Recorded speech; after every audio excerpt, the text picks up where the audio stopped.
நிரந்தரமா உனக்கு வேலை இருக்காது சொல்லிட்டேன். என்ன கையெழுத்து போட்டாங்க, சொலையா 1 லட்சத்தை வாங்கிட்டு போலான்னு நினைச்சிட்டு இருக்கியா? முடியாதுடி. நான் மனசு வைக்காம முடியாது. நான் கேட்ட காசை பேசாம கொடுத்திருந்தா எண்ணி 1 வாரத்துக்குள்ள உன் பணம் வந்திருக்கும்.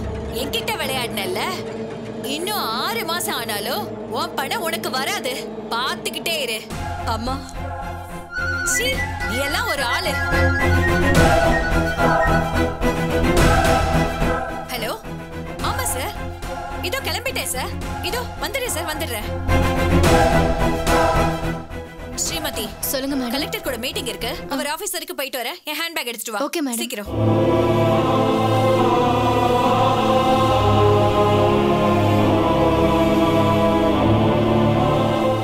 தம்பி, என் மனசார சொல்றேன், இவன் நல்லாவே இருக்க மாட்டான். போற வழியில எங்கேயாவது முட்டிக்கிட்டு தான் சாவான். என் புருஷனை பறி கொடுத்து வந்த காசு நம்பி என் வயிற்றுல அடிச்சாண்ட. இவன் முழுசா திரும்பவே மாட்டான் தம்பி. என் வயிறு எரியுதுப்பா. உஷாரணி மேடம் மாதிரி நல்லவங்க இருக்கிற டிபார்ட்மெண்ட்ல இப்படி ஆளுங்க இருக்காங்களே. அதான் மேடம் சொல்றாங்களே, கேட்க மாட்டியா? உங்க வேலையை பாக்குறீங்களா? நாங்க எங்க வேலையை மட்டும் பார்க்க போய் தான் இந்த ஆபீஸ்லயே இருக்கோம். நீ தான் தேவையில்லாத வேலையெல்லாம் பார்த்துட்டு இருக்க. பிரகாஷ், அந்த அம்மா பத்தி உனக்கு தெரியாது, அதான் சொல்லிட்டு போயிருக்கல. இனி உன் பாடு கஷ்டம்தான். லஞ்ச ஒழிப்புத்துறைனா உனக்கு என்னன்னு தெரியல.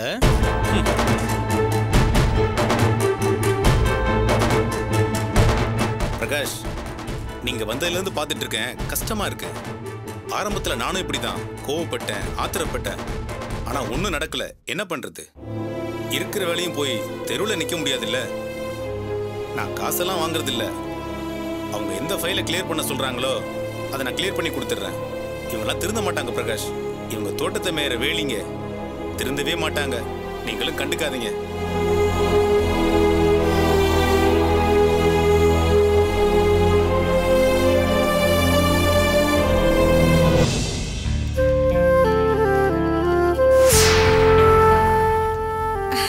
சுரேஷ், வாப்பா. கார்த்திக் சரியா மேடமா பார்க்க வந்திருக்கேன். என்ன சுரேஷ், நான் எதை சொன்னாலும் இப்படியே பேசிட்டு இருக்க. போய் உங்க வேலையை பாக்குறீங்களா? அண்ணா, எப்ப வந்தனா? இப்பதான் வந்தம்மா. கார்த்திக் சார் மேடம் இருக்காங்களா? கார்த்திக் மேல இருக்காரு, அத்தை கீழ இருக்காங்க. சரி, இப்படி கொஞ்சம் வாங்க. என்ன தனியா போய் பேசுறாங்க? என்னன்னா? மேடம் எப்படி இருக்காங்க சுஜாதா? பரவாயில்லண்ணா. ரொம்ப கஷ்டமா இருக்கு சுஜாதா. இந்த மெஷின் எரிஞ்ச விஷயத்த நான் மறைக்கணும்னு தான் பார்த்தேன். வெளியே தெரிஞ்சா கார்த்திக்கும் மேடத்துக்கும் பெரிய சிக்கல் வரும்னு நினைச்சேன். அது நடந்துடுச்சு. எனக்கும் என்ன பண்றதுனே தெரியலண்ணா.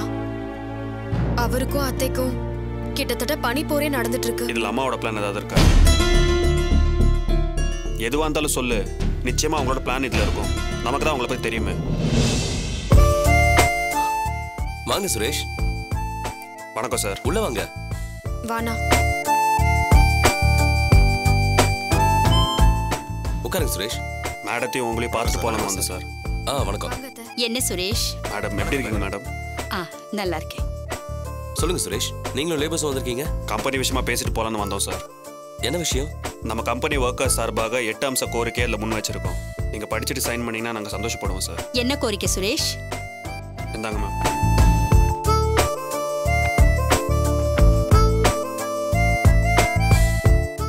தொழிலாளர் நலப்பிரிவு சட்டத்தின் கீழ் கீழ்கண்ட 8 அம்ச கோரிக்கைகளை முன்வைத்து தொழிலாளர்களுக்கு 6 மாத கால இடைவெளியில் சம்பள உயர்வு, வேலை செய்யும் இடத்தில் விபத்து நேர்ந்தால் மருத்துவ செலவுகளுக்கு கம்பெனி பொறுப்பேற்றுக் கொள்வது, விடுமுறை கால நீட்டிப்பு. மேடம், இதில் உள்ள கோரிக்கை எல்லாம் நியாயமான கோரிக்கைன்னு உங்களுக்கே தெரியும். நீங்க இதில் சைன் பண்ணீங்கன்னா ஒர்க்கர்ஸ் எல்லாரும் ரொம்ப சந்தோஷப்படுவாங்க. எல்லாம் சரியா தான் இருக்கு. நியாயமான கோரிக்கைங்க தான், செஞ்சிடலாம்.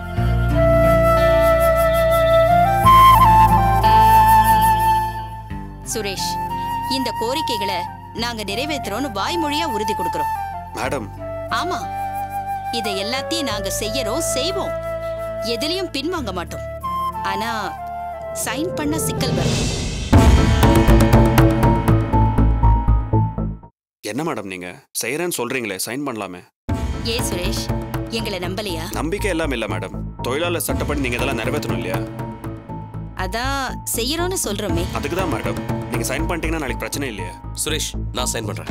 கார்த்திக், கொஞ்சம் நிதானமா இரு. மேடம். சுரேஷ், இது நியாயமான கோரிக்கைங்க தான். இதை நாங்க செய்யறோம்னு ஒத்துக்கிறோம். ஆனா சைன் பண்ணிட்டா சிக்கல் வரும். இல்ல மேடம், நீங்க சைன் பண்ணிட்டீங்கன்னா ஒர்க்கர்ஸ்க்கு நாளைக்கு நம்பிக்கை வரும். நம்ம கேட்டது கிடைச்சிச்சுன்னா அவங்களும் சந்தோஷமா உழைப்பாங்க, கம்பெனியும் முன்னுக்கு வரும். அத சைன் பண்ணி தான் செய்யணும்னு இல்லையே, வாயில சொன்னாலே போதுமே. இல்ல மேடம், அதுக்கு சுரேஷ், இன்னும் சைன் பண்றத பத்தி முடிவே எடுக்கல, அதுக்குள்ள வாக்குவாதம் வருது. இது சரியா வராது சுரேஷ். நாளை பின்ன ஸ்ட்ரைக் அது இதுன்னு வந்தா சிக்கல் வரும். வேண்டாம். ஆனா மத்தபடி இந்த கோரிக்கைகளை எல்லாம் நாங்க நிறைவேற்றுறோம். சுரேஷ், பெண்ணை கொடுங்க. கார்த்திக், அவசரப்படாத. நாளைக்கு லீகல் ஆச்சுன்னா சிக்கல் நமக்கு தான். செய்யறதுன்னு வாயில சொல்றதை விட சைன் பண்ணி கொடுக்கறதுல என்ன சிக்கல் இருக்கு?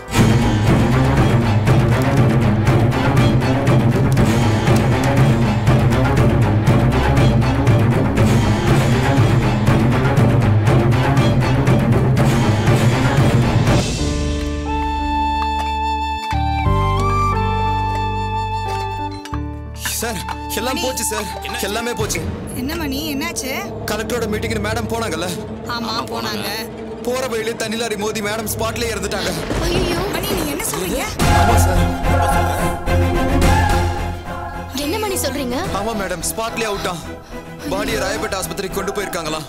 டிரைவருக்கும் செம அடியா. அட கடவுளே, பாவம் அந்த அம்மா. இப்படியா நடக்கணும்? அவங்களுக்கு 2 பசங்க. என்ன பண்ண போறாங்கன்னு தெரியலையே. தம்பி, என் மனசார சொல்றேன், இவன் நல்லாவே இருக்க மாட்டான். போற வழியில எங்கேயாவது முட்டிக்கிட்டு தான் சாவா. எல்லாம் போச்சு. அவங்க வீட்ல என்ன பண்ண போறாங்களோ தெரியல. ரிலேட்டிவ்ஸ்லாம் சொல்லியாச்சா மணி? எல்லாத்துக்கும் தகவல் சொல்லியாச்சு மேடம். சரி வாங்க, நாம போலாம். வாங்க போலாம். வாங்க.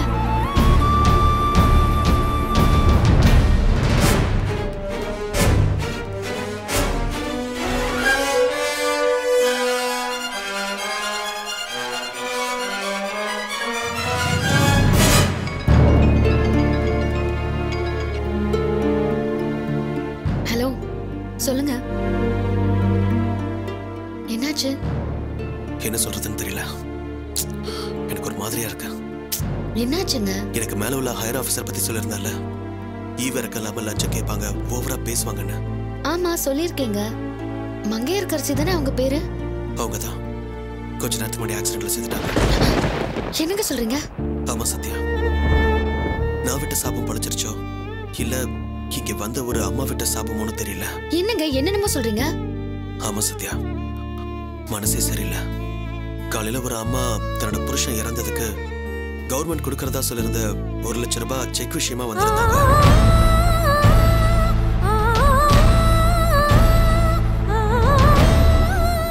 என்னங்க இவ்ளோ நடந்திருக்கு? ஆமா சத்யா, எனக்கு என்ன சொல்றதுன்னு தெரியல. பாடியை ராயப்பேட்டை கொண்டு போயிட்டாங்களா? கஷ்டமா இருக்கு. அன்னைக்கு உன்கிட்ட அந்த பொம்பளை நல்லாவே இருக்க மாட்டேன்னு சொன்னல, இன்னைக்கு வந்து அம்மாவும் அதே மாதிரி சொல்லிச்சு. நானும் ஒரு காரணமா ஆயிட்டேன்னு கில்ட்டி ஃபீலிங்கா இருக்கேன். ரொம்ப கஷ்டமா இருக்கு. என்னங்க நீங்க அன்னைக்கு ஏதோ அந்த அம்மா நடந்துகிட்டதை வச்சு நீங்க மனசு தாங்க முடியாம சொன்னீங்க. அந்த அம்மா இப்படி பண்றாங்கன்னு தானே அப்படி சொன்னீங்க.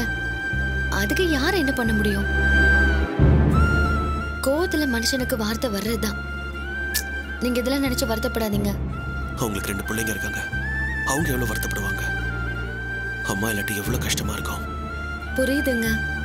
ஆனா விதின்னு ஒண்ணு இருக்கே, அதை யார் தடுக்க முடியும்? இதுக்கு மேல அந்த அம்மா போஸ்டிங்க்கு வேற யார் வரப்போறாங்கன்னு தெரியல.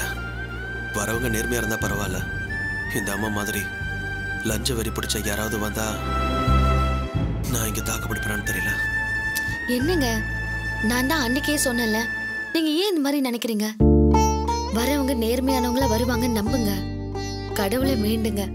ஜனங்களுக்கு அவங்க சேவை செய்வாங்கன்னு நம்புங்க. நம்ம நல்ல எண்ணம் பலிக்குங்க. அது மட்டும் இல்லாம எல்லா ஆபீஸ்லயும் லஞ்சம் வாங்குறவங்க இல்ல, அவங்களையும் சில நேர்மையானவங்க இருப்பாங்கல்ல. அப்படி ஒருத்தர் அந்த போஸ்டுக்கு வருவாங்கன்னு நம்புங்க. சரி. ஐயோ, நான் உங்ககிட்ட ஒரு விஷயம் சொல்ல மறந்துட்டேன். என்ன? சொல்லு சத்யா. ஏகாம்பரம் இங்க வந்திருந்தான். ஏகாம்பரமா? என்ன சொல்ற? அந்த ராஸ்கலுக்கு அங்க என்ன வேலை? வழக்கம் போலதான் தப்பான ஒரு கான்ட்ராக்டுக்கு சைன் வாங்க வந்தான். விரட்டது குறைய விரட்டிட்டேன். ஆய் போயின்னு கத்தி உன்னை பாத்துக்கிறேன்னு சவால் விட்டுட்டு போயிருக்கான். அந்த ராஸ்கலை சும்மாவை விட்ட கழுத்து பிடிச்சு தள்ளிருக்க வேணா? விடுங்க, அவன் இஷ்டத்துக்கு கத்துனா நாம என்ன பண்ண முடியும்? ரொம்ப திமிரா பேசினான். பிரகாஷோட வேலையை நான் தான் கெடுத்தேன், இனிமே உனக்கும் இப்படிதான் நடக்கும் அது இதுன்னு கத்திட்டு போனான். நான் போயா வெளியேன்னு சொல்லிட்டேன். சரியாதான் நடந்திருக்க, சரியாதான் பேசியிருக்க. அந்த ராஸ்கல் விஷயத்தை பொறுத்த வரைக்கும் நீ எதுக்கும் பயப்படாம இரு. அவனை விடக்கூடாது. சரி பாத்துக்கலாம், விடுங்க. நீங்க சாப்பிட்டீங்களா? இல்ல.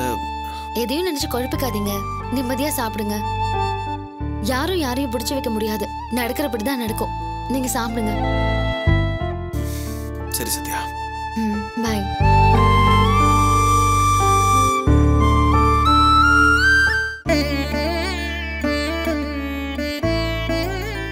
அப்பா, எனக்கு இன்னைக்கு கஷ்டமா இருக்குப்பா. பாவம், அந்த லேடி ஆபீசருக்கு 2 சின்ன பசங்க. இதுக்கு தான்ப்பா பெரியவங்க சொல்லுவாங்க, யார் வயிற்றுச்சலையும் சம்பாதிக்க கூடாது.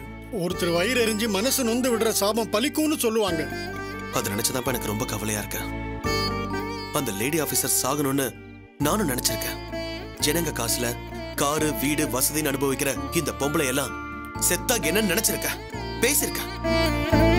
எல்லாத்துக்கும் மேல இன்னைக்கு வந்து அம்மா அவங்க புருஷன் செத்ததுக்கு அரசாங்கம் கொடுக்கிற கருணை தொகையை வாங்க தான் வந்தாங்க. இந்த லேடி ஆபீசர் அதுக்கும் லஞ்சம் கேட்டு வாங்கிக்கிட்டு திமிரா வேற பேசினாங்க.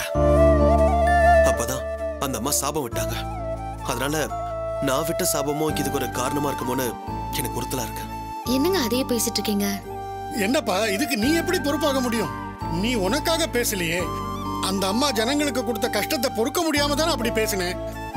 இருந்தாலும் இனிமே யாரையும் அப்படி பேசாதப்பா.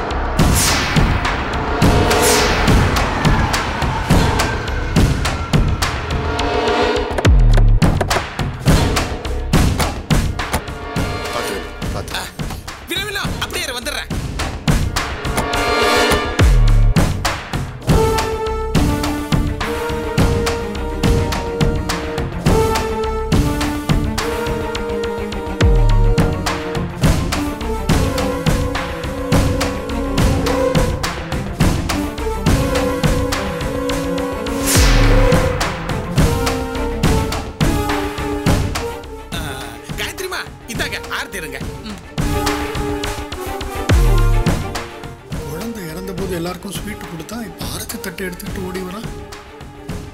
மூர்த்தி என்ன புரிஞ்சுட்டாருன்னு நினைக்கிறேன்.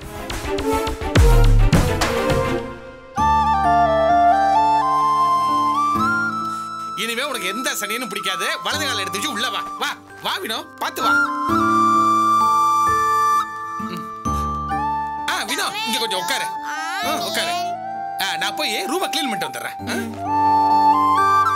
வினோதினி, மூர்த்தி எல்லாம் சொன்னாருமா, நீ மனசு தளர விடாத, இனிமே எல்லாம் சரியாயிடும்.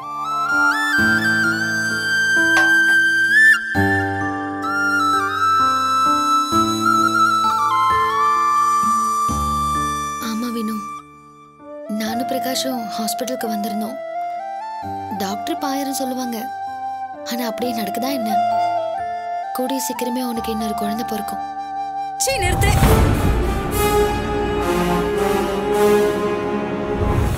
என்னமோ நல்லவ மாதிரி நாடகம் போடுற.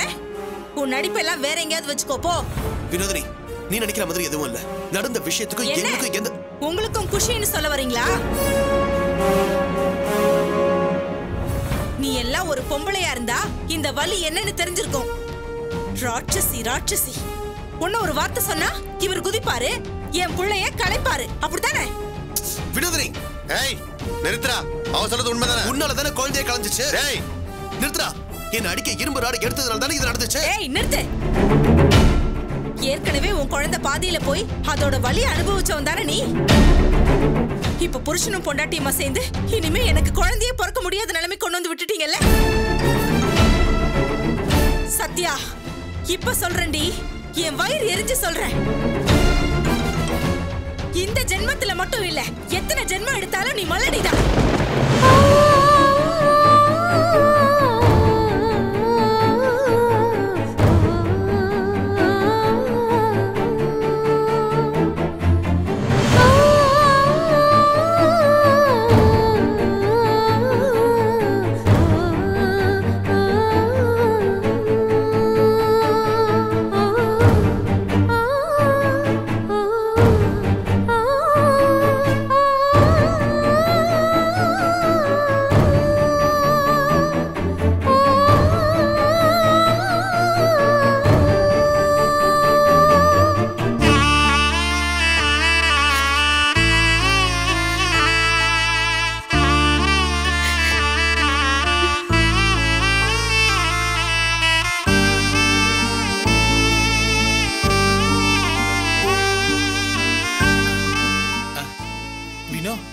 போலாம். வா. மருந்து மாத்திரை எல்லாம் கொஞ்சம் நான் பார்த்து. பாத்துக்கிறேன் காயத்ரிமா. நீங்க வாங்க. என்ன பாதி இப்படிலாம் பேசுறாங்க?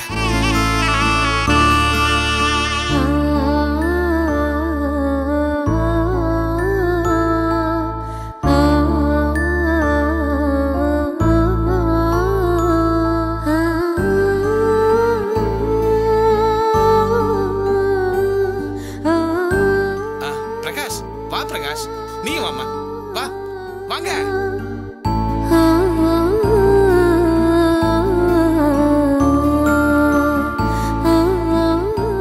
பிரகாஷ் தப்பா எடுத்துக்காத பிரகாஷ். என் பொண்டாட்டி புள்ள கலைஞ்ச வேதனையில பேசிட்டா. அதுக்காக நான் உங்க காலில் விழுந்து மன்னிப்பு கேட்டுக்கிறேன்ப்பா. ஆஸ்பத்திரிக்கு போனதுக்கு அப்புறம் தான் தெரிஞ்சிச்சு அவங்க 2 பேரும் அண்ணன் தங்கச்சியா பழகினாங்கன்னு. அது தெரியாம நான் சந்தேகப்பட்டு என்னை மன்னிச்சிரு பிரகாஷ். நீ எடுத்து சொல்லி எனக்கு புரிய வைக்கலன்னா என் குழந்தையோட சாபத்துக்கு நான் ஆளாயிருப்பேன். என்ன பண்றது, என் குழந்தையும் போயிருச்சு. ஆனா இனிமே யாரையும் இது மாதிரி தப்பான எண்ணத்துல பார்க்க மாட்டேன் பிரகாஷ். இனிமே நான் மனுஷனா இருப்பேன் பிரகாஷ். 2 பேரும் வினோதினி பேசினதெல்லாம் மனசுல வச்சுக்காதீங்க. நான் வரேன்.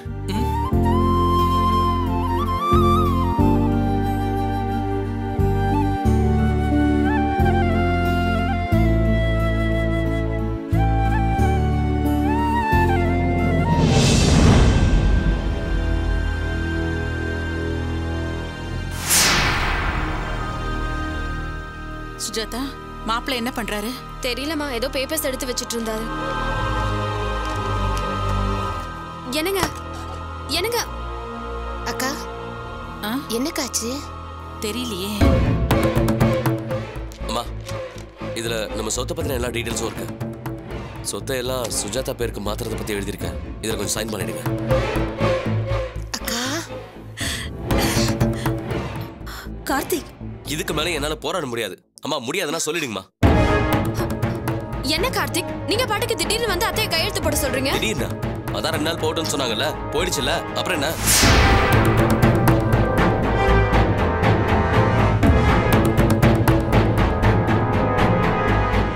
கார்த்திக் ப்ளீஸ், இது ஒரு இஷ்யூ ஆக்கணுமா? நீ கொஞ்சம் சும்மா இருக்கியா?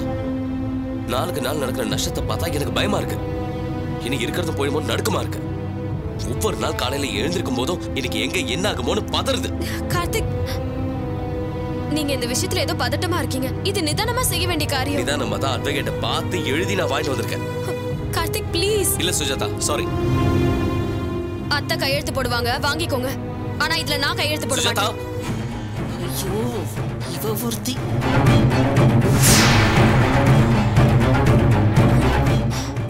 கார்த்திக், அத்தையை ராசி கெட்டவங்கன்னு சொல்லி அந்த சொத்து என் பேர்ல வரது எனக்கு பிடிக்கல.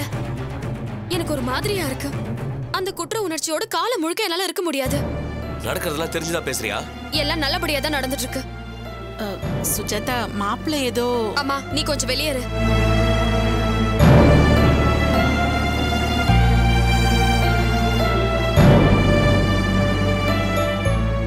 சாரி கார்த்திக், இந்த விஷயத்துல என்னால உங்க பேச்சை கேட்க முடியாது. இந்த நேரத்துல கேட்க முடியாதுன்னா வேற எந்த நேரத்துல கேட்பேன்? நான் நடுத்தரவுல நிக்கிறப்ப வா.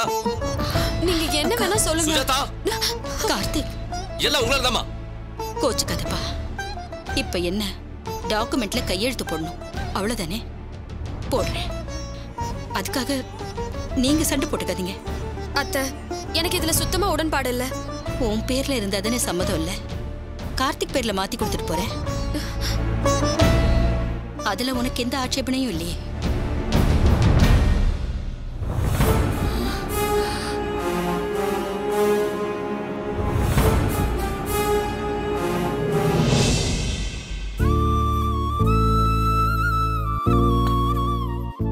வேண்டாம் கார்த்திக், சொத்து விஷயமா இனிமே இந்த வீட்டுல சண்டையே வேண்டாம். சுஜாதாக்கு பிடிக்கலன்னு சொல்ற, அதுக்கான காரணமும் சொல்ற. கம்பல் பண்ண முடியாது. எது செஞ்சாலும் மனசங்கடம் இல்லாம செய்யணும். நீ இந்த டாக்குமெண்ட் எல்லாம் உன் பேர்ல சேஞ்ச் பண்ணிடு, நான் சைன் பண்ணிடுறேன். சரிம்மா, நாளைக்கே பண்ணிடுறேன். தம்பி, நீங்க சொல்றது சரிதான். ஆனா கோயில்ல அந்த சாமியார் சுஜாதா பேர்ல சொத்து இருந்தாதா எல்லாம் நல்லபடியா நடக்கும்னு சொன்னாரு. இப்போ உங்க பேருக்கு மாத்துறதா இருந்தா உங்க நேரம் நல்லபடியா இருக்கணுமே. அது ஒன்றும் பிரச்சனை இல்லை. எனக்கு தெரிஞ்ச ஜோசியர் ஒருத்தர் இருக்காரு. நாளைக்கே அவரை போய் பார்த்து என் ஜாதகத்தை அவர்கிட்ட கொடுத்து விவரத்தை கேட்டுக்கிறேன். சந்தோஷமா செய்ப்பா. அம்மா கையெழுத்து போடுறேன். தேங்க்ஸ்மா. அம்மா, நான் மறுபடியும் சொல்றது இதான். சொத்தெல்லாம் உங்ககிட்ட இருந்து புடுங்கணும்னு நான் இதை செய்யல. தேவைக்கு அதிகமா விளக்கம் கொடுக்காத கார்த்திக். நீ நேரம் காலத்துக்கு பயப்படுற. எனக்கு அது புரியுது. போ. தேங்க்ஸ்மா.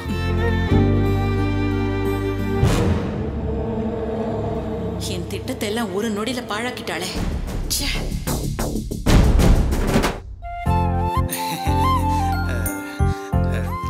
திலகா, இல்ல அது வந்து போய் படுங்க, எனக்கு இங்க நிறைய வேலை இருக்கு. திலகா, நீ வந்து போய் படுங்கன்னு சொல்றல. சரி. எப்ப பார் கிச்சனே கத்தின்னு இருக்கா. எல்லாம் என் தலையெடுத்து.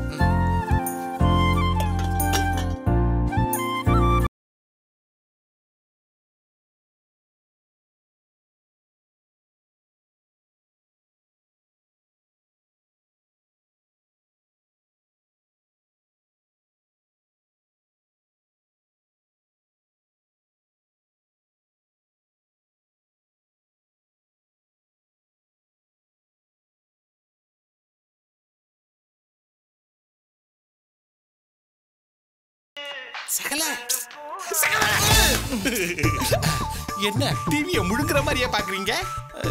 நீ வேற சகல, நான் வந்ததுல இருந்து இந்த சோஃபாவே கதின்னு கிடக்குறேன்.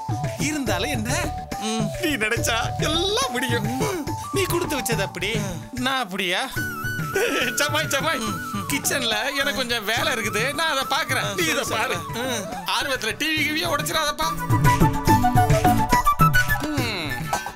எழுத்து என்ன பண்றீங்க? பால் காய்ச்ச வந்தம்மா. நான் காய்ச்சி தருவேன். வேணாம் வேணாம், நானே பாத்துக்கிறேன்.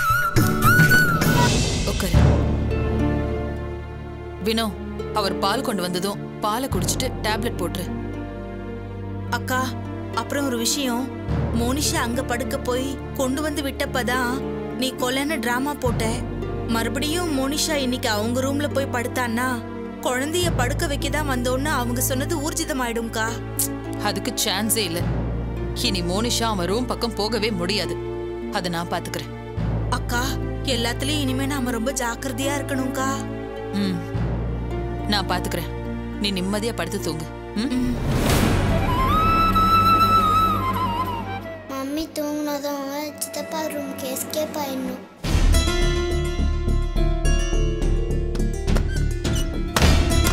என்ன காயத்ரி இது? கதவெல்லாம் எதுக்கு சாத்துற? ஏங்க, இதை வச்சு நடந்த சண்டையெல்லாம் பத்தாதா? அப்ப சரி, கதவை நல்லாவே சாத்தி வை.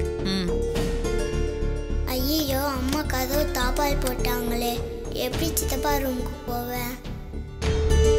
வா மோனி, படுத்து தூங்கு.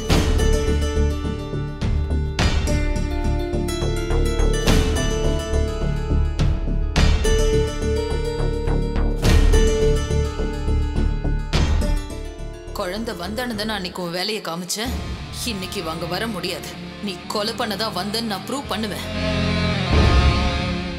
ஐயோ, அப்ப சித்தப்பா ரூமுக்கு போக முடியாதா?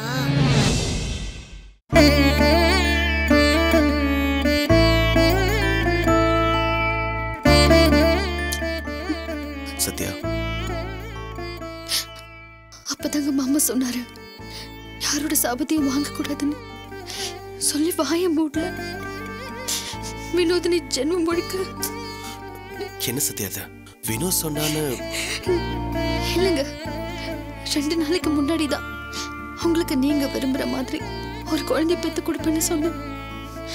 எல்லாத்துக்கும் மேல நீங்க ராஜ மாமா குழந்தை மேலேயே எவ்வளவு பிரியமா இருக்கீங்க. மகா மகான்னு இன்னும் அந்த குழந்தை நினைப்பிலேயே இருக்கீங்க. அதெல்லாம் நடிச்சுதான் நான் அந்த முடிவு எடுத்தேன். ஆனா வினோதினி ஆத்திரமா என்ன பார்த்து. சத்யா, அவ நீ சொன்ன மாதிரி ஆத்திரத்துல யார என்ன பேசுறதுன்னு தெரியாம பேசிருக்கா. அதுக்கு எந்த அர்த்தமும் இல்ல. அவ சொன்னதை படிச்சிருப்போதான் என்ன? எனக்கு பயமா இருக்குங்க. சின்ன பிள்ளை மாதிரி பயம் கேன்லாம் உணராத. நீ மூர்த்தி சொன்னதெல்லாம் கவனிச்சியா? நீதான் என் கண்ணை திறந்த, இனி எல்லாம் சரியா நடக்கும்னு ஏன் சொன்னாரு? நான் அவருக்கு நல்லது பண்ண போய் தானே. இத மட்டும் யோசி. உனக்கு சாப மாதிரி கொடுத்த அந்த வினோதினியோட எதிர்காலத்துக்கு நாம நல்லது செஞ்சிருக்கோம். அது வினோதினிக்கே தெரியாது.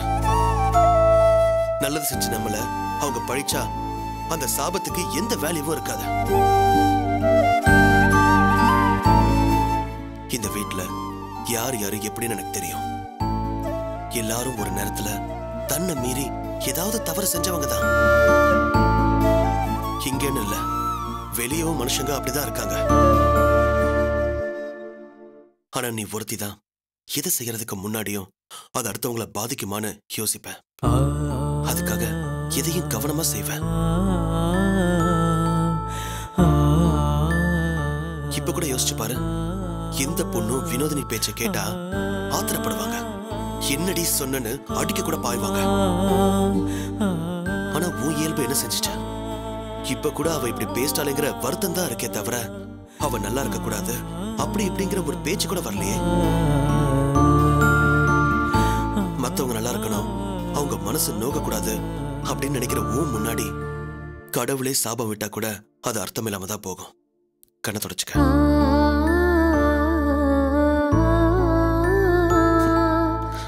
தேவதையை யார் சபிக்க முடியும்?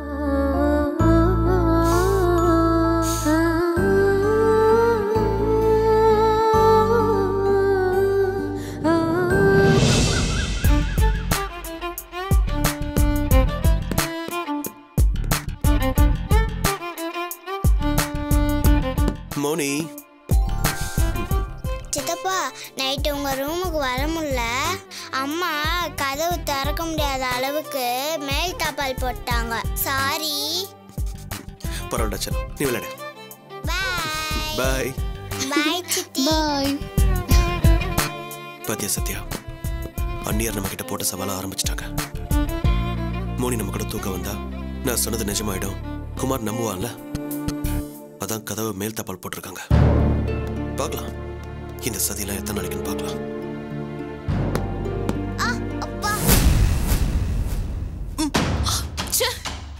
கிச்சனா அது? இவ்வளவு நான்சென்ஸா நான் பார்த்ததே இல்ல. என்ன கருமம் அது? எல்லாம் போட்டது போட்டபடியே இருக்கு. என்ன காயத்ரி, என்னாச்சு?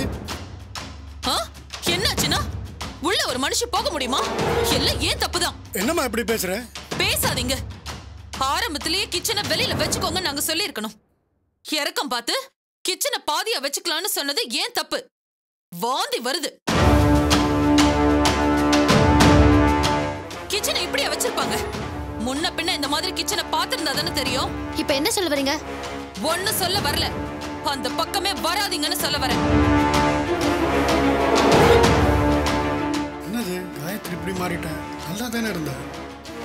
காயத்ரி, நேத்து சத்யா சமைக்கலமா? யார் சமைச்சா என்னங்க? காலையில ஆபீஸ்க்கு போகணுமா இல்லையா? எல்லா வேலையும் நான் தான் பார்க்கணுமா? இருக்கிறது ஒரு கிச்சன், இதே இவ்வளவு கேவலமா வச்சிருந்தா யார் பாப்பா? இதுக்குள்ள நுழைஞ்சா எல்லாம் போயிடும். என்னங்க, ஹோட்டல்ல சாப்பிட்டுக்கலாம். எனக்கு அருவருப்பா இருக்கு. காயத்ரி, நேத்திக்கு மூர்த்தி தான் வினோதிக்கு ஏதோ சமைக்கணும்னு உள்ள போனாரு. இதுக்கு ஒன்னும் குறைச்சல் இல்ல. யாரையாவது ஏதாவது சொல்லலைன்னா உங்களுக்கு தூக்கமே வராதே.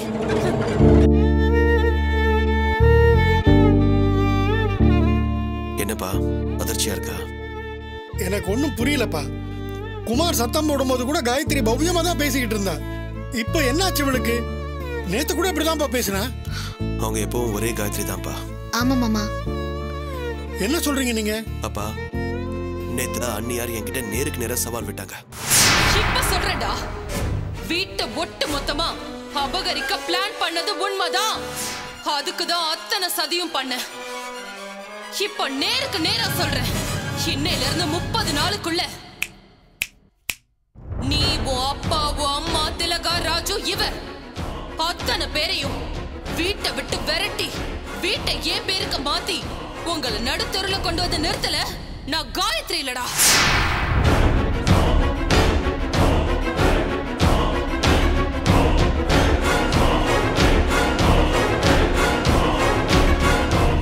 ஆமாப்பா, இத்தனை நாள் நான் நடிச்சேன், இனி நேருக்கு நேரா சொல்லி அடிப்பேன்னு ஆரம்பிச்சிட்டாங்கப்பா. அவங்க என்னெல்லாம் இந்த சொத்து மேலதான்ப்பா. அட கடவுளே, இப்படி எல்லாம் கூட நடக்குமா? என்ன மாமா, எங்களை நம்பலையா? ஐயோ சத்யா, நான் உங்களை நம்பாம இல்லம்மா. இப்படியெல்லாம் நடக்க கூடாதுன்னு நான் நினைக்கிறேன். என் நிலைமையில இருந்து கொஞ்சம் யோசனை பண்ணி பாருமா. உண்மையிலேயே காயத்ரி இவ்வளவு வன்மமா இருப்பாளா? உண்மைதாங்க. ஐயா ஐயா வாங்க ஐயா, போயிடலாம். அந்த பக்கம் போயிடலாம். வாங்க ஐயா, வாங்க. போ பிரகாஷ். வா வாங்க ஐயா, வாங்க ஐயா, வாங்க. ஐயா, பிரகாஷும் சத்யாவும் சொல்றது 100க்கு 100 உண்மை.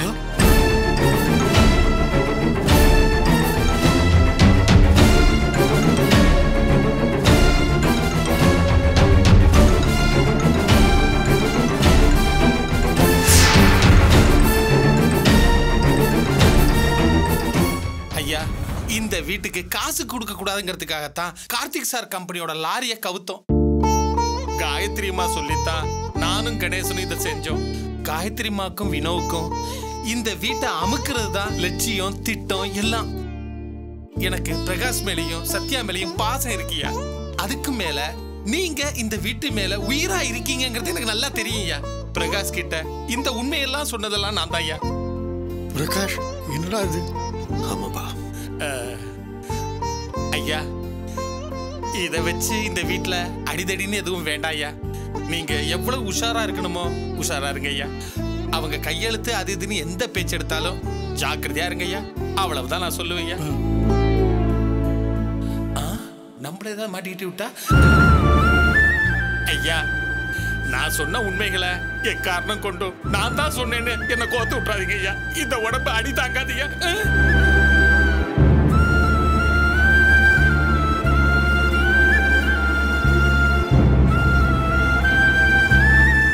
என்ன பிரகாஷ், ஒருத்தி இந்த அளவுக்கு சதி பண்ணுவாளா? நினைச்சு பார்க்கவே பயமா இருக்குடா. சொத்தை அடையணுங்கிறதுக்காக இப்படி இல்லாம பண்ணுவாங்க. பண்றாங்களே, நம்ம வீட்லயே அந்நியர்ன்ற பேர்ல இருக்காங்களே. அப்பா, எனக்கு தெரிஞ்ச வரைக்கும் அந்நியரோட ஒரே நோக்கம் இந்த வீடு தாங்கிறது தெரிஞ்சு போச்சு. அதான் அவங்க பண்ற எல்லாத்தையும் எதிர்த்தேன். இப்போ ஒன்றும் பிரச்சனை இல்லை, போறபடி போட்டோம். அவங்க என்ன நிறைவேறாது, நிறைவேறவும் விட மாட்டேன்.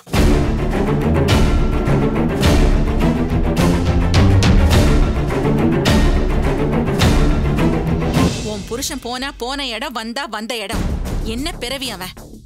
ஒரு வேலையை கொடுத்தா சரியா செய்ய மாட்டானா?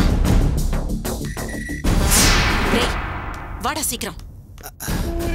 அக்கா, என்ன முடிஞ்சுதா? எல்லாம் முடிஞ்சதுக்கா. இந்தாங்க.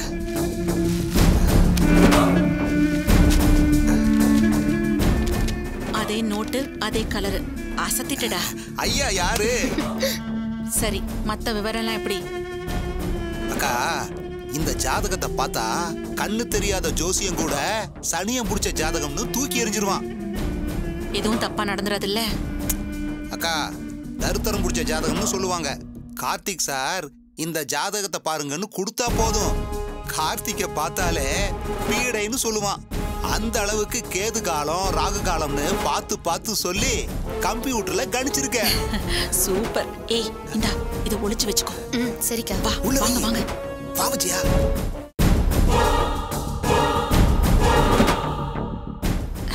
சுஜாதா, மாப்பிள்ள கிளம்பிட்டீங்களா? கிளம்பிட்டாண்டி. ஜாதகத்தை எடுத்துக்கிட்டீங்களா? ஜாதகம் அம்மா கிட்ட இருக்கு, போய் வாங்கணும். நான் போய் வாங்கி வைக்கிறேன்.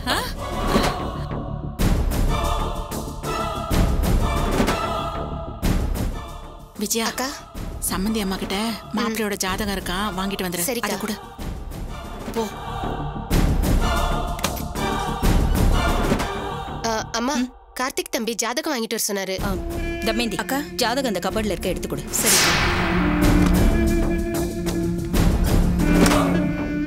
இந்த அக்கா, அதை உள்ள வச்சிட்டு போ.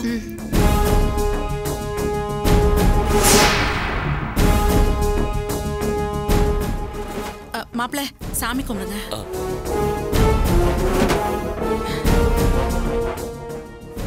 அம்மா, நான் போய் ஜோசியை பார்த்துட்டு வந்துடுறேம்மா. நல்லபடியா போயிட்டு வா. இது பாரு கார்த்திக், அப்புறம் உன் பழைய ஜாதகம் சுத்தமா அழிஞ்சு போச்சு. இது புது ஜாதகம். இப்போதைக்கு இதுதான் மூல ஜாதகம். கவனமா திரும்ப வாங்கிட்டு வந்துரு. சரிம்மா. வரேன் சுஜாதா. வரேன் ஆண்டி. ஹலோ.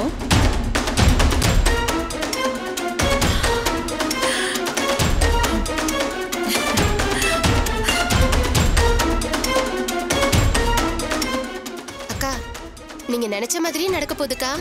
ஆமாக்கா, சுஜாதா பேர்ல தான் சொத்து முழுக்க வரப்போகுது. அவ பேருக்கு இல்லாட்டி என் பேருக்கு தாண்டா வரும். என்னக்கா சொல்றீங்க?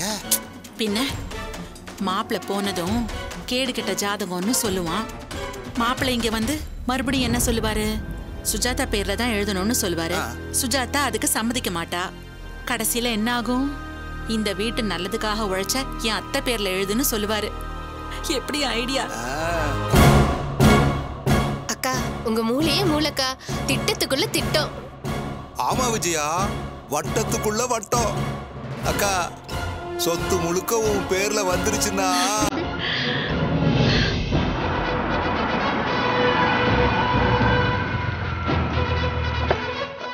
வாங்க மேடம்.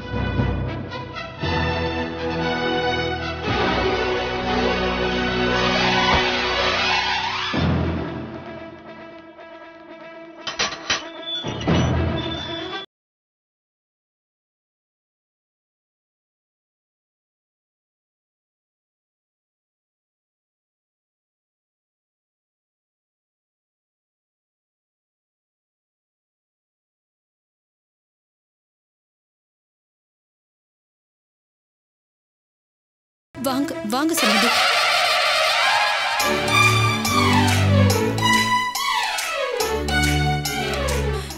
சம்மந்தி, ஏய், எத்தனை தடவை சொல்லிருக்கேன் சம்மந்தின்னு கூப்பிடாதன்னு? அறிவில்ல?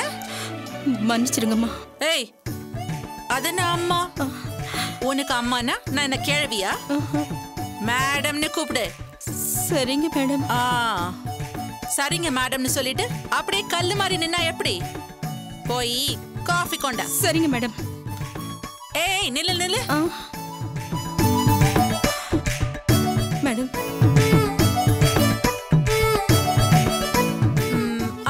காஃபி வேண்டாம், மேங்கோ ஜூஸ் போட்டு எடுத்துட்டு வா. சரிங்க மேடம். ஏய், என்ன நின்னுக்கிட்டே வேலை செய்யற? குனிஞ்சு வேலை செய்ய மாட்டியா? அந்த துணி எடுத்து கையால தரையத்தோட.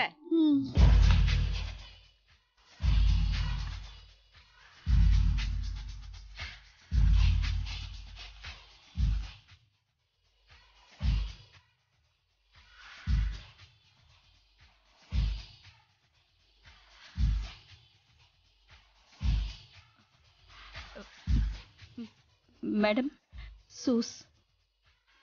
ஏய், என்ன இது? யார்கிட்ட எப்படி கொடுக்கணும்னு தெரியாது? வெய்யங்க. சரிங்க மேடம். அப்படியே ஆரஞ்சனா? வாயில சொன்னா புரியாதாட்டி. நீங்க செஞ்சதான் சரி. ஆண்டி மனசு கோணாம நடந்துக்கோங்க. அப்பதான் இந்த வீட்டுல உங்களுக்கு சோறு. விடுங்க மாப்ள, ஏதோ தெரியாம செஞ்சுட்டா. நீங்க போங்க.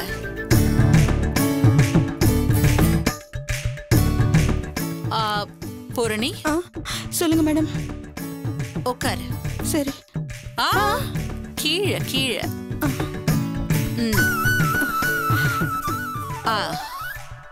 பீரோல அந்த 4 லட்சம் ரூபாய் பட்டு புடவை இருக்கும். எடுத்து அயன் பண்ணி வை.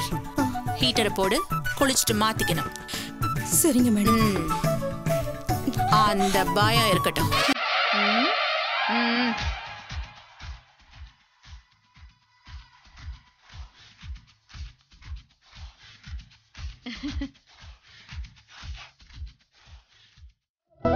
என்ன ஒரு தடவை சொன்னா செய்ய மாட்டீங்களா? இதோ இந்த சப்ஸ்கிரைப் பட்டனை பிரஸ் பண்ணுங்க, நாங்களே உங்களை தேடி வரோம்.